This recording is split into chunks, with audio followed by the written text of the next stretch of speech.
যখন দেখবেন যে যে মানুষটাকে আপনি জীবনে চেয়েছেন সে মানুষটা আপনার না, যখন বুঝেই গেছেন সে মানুষটা আপনার না, বুঝেই গেছেন যে না এই মানুষটার আপনার না, তখন ছেড়ে দেন এবং খুব সুন্দরভাবে এক্সিট করেন।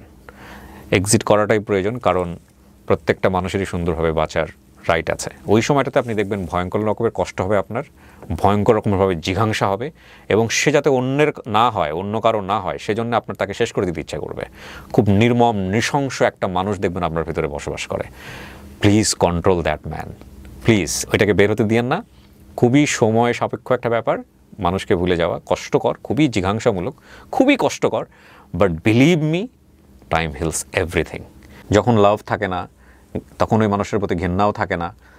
হ্যাঁ, লাভেরই একটা অপোজিট সাইড হচ্ছে ঘেন্না করা।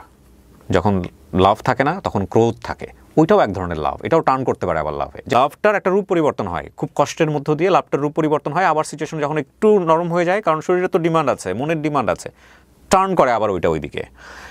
সো যখন আপনি দেখবেন যে তার প্রতি আপনার কোনো ফিলিংসই নাই, না হেট, না লাভ, না কষ্ট, না দুঃখ, মরে গেলেও কিছু যায় আসে না, বেঁচে থাকলেও কিছু যায় আসে না, এই সম্পর্ক কোনোদিনও কোনো পরিণতির দিকে যাবে না, আপনি যেভাবেই চান না কেন। এটা আমি নিশ্চিতভাবেই, আল্লাহ ভালো জানেন ফিউচার, বাট আমার কাছে মনে হয় যে আমার বোঝার জায়গাটা থেকে এই সম্পর্ক কখনো কোনোদিন স্টেবল হবে না, কখনোই হবে না, নেভার এভার হবে না। যদি কোনোদিন হয়ও খুব অল্প সময়ের জন্য হবে, খুব অল্প সময়ের জন্য হবে, বারবার অতীত আপনাদেরকে শেষ করে দিবে। এই অসুস্থ জিনিস বাঁচায় রেখে দরকারটা কি? So you need to get relief, you need to be relief from this situation.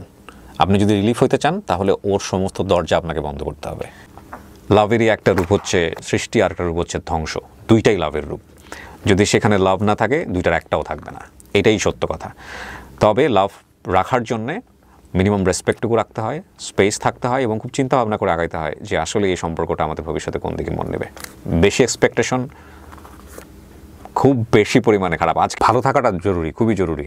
কারো নামে কারো জন্যে মনের মধ্যে নিজে ক্রোধ পুষে রাখা, খারাপ কিছু দেওয়া, ওই কষ্টটা কিন্তু সে যতটা পায় তার সমপরিমাণ কিন্তু আপনিও পান, তাই না? বিষটা কিন্তু আপনার শরীরেও প্রডিউস হচ্ছে।